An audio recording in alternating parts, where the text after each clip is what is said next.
महिलाओं का रास्ता नेताओं के बिस्तर से निकलता है, बिल्कुल सच बात है। आज मैं भी आपको अपना एक एक्सपीरियंस बताऊंगी। मधु किश्वर जी अभी जो आरोप लगा रही हैं, जिन्होंने मोदी नामा लिखा है, बहुत उनके साहस को प्रणाम। सच्चाई तो खैर अभी सामने आएगी, लेकिन उनके साहस को मैं प्रणाम करती हूँ।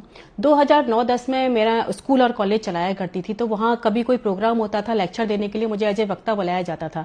महिला दिवस का कार्यक्रम था, मंत्री भी आए हुए थे वहां पर, मुझे एज ए मुख्य वक्ता बुलाया गया। लेक्चर देने के बाद मंत्री जी ने कहा कि मैडम से मेरी मुलाकात कराना, इनको हम राजनीति में लेके आना चाहते हैं, अच्छा बोलती हैं।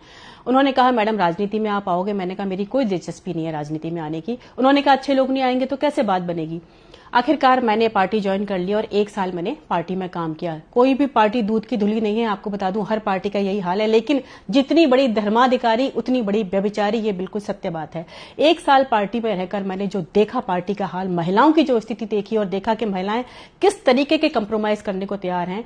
मैं नीचे से लेकर ऊपर तक हर नेता के साथ मिली, लेकिन सबका एक ही हाल, गिव एंड टेक। किसी को आपकी काबिलियत नहीं चाहिए। जहां कहीं जाओ वहां एक ही बात। 2 महिला पार्षद आपस में बात कर रही हैं कि भाई मुझे टिकट ही नहीं दिया, मैंने तो सब कुछ कर दिया और क्या करती, एक रात भी निकाल ली, फिर भी मुझे टिकट नहीं दिया। हमने कहा इस बल पे राजनीति में आओगी? तो उन्होंने मुझे कहा तो क्या तुम सोचती हो काबिलियत के दम पे या महिलाओं को भेजा जाता है? नहीं भाई, महिलाओं की काबिलियत किसी को नहीं चाहिए होती है, वो तो उसके लिए तो पुरुष ही बहुत हैं। और मैंने भी देखा कि सच में मेरी काबिलियत वहां किसी को नहीं चाहिए थी, सबको एक ही चीज चाहिए थी। मेरा कॉलेज तक का देखिए काम था। गवर्नर थे कल्याण सिंह, और मैं उनसे मिली तो उन्होंने मुझे सीधा गिव एंड टेक वाला मामला बता दिया कि ये दो और अपना काम लो। मैंने कहा ये तो नहीं करूंगी। उसके बाद उन्होंने मेरे कॉलेज में 10 कमियां निकाल दी। मुझे पता था अब ये नहीं चलने देंगे। आखिरकार मैंने कॉलेज बंद कर दिया। तो राजनीति में ये बिल्कुल सत्य बात है, 2% महिलाएं हैं जो राजनीति में बिना इस कंप्रोमाइज के जाती हैं। और वो 2% कौन है? जो कि बहुत बड़े पॉलिटिकल बैकग्राउंड से आई हैं या जिनके पास जनता का बहुत बड़ा समर्थन है।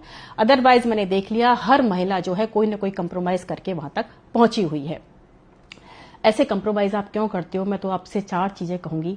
तू रजिया बन, तू दुर्गा बन, तू कभी न बिन कपड़ों वाली बन। तेरे बदन पे जो मरते लोग, तू उस बदन की रखवाली बन।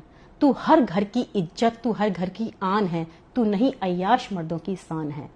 तू पैसे पर मत नाच, तू पैसा बरसाने वाली देवी बन। नाचना बुरी बात नहीं है, वो भी एक कला है, पर तू इन जल्लादों को नचाने वाली बन।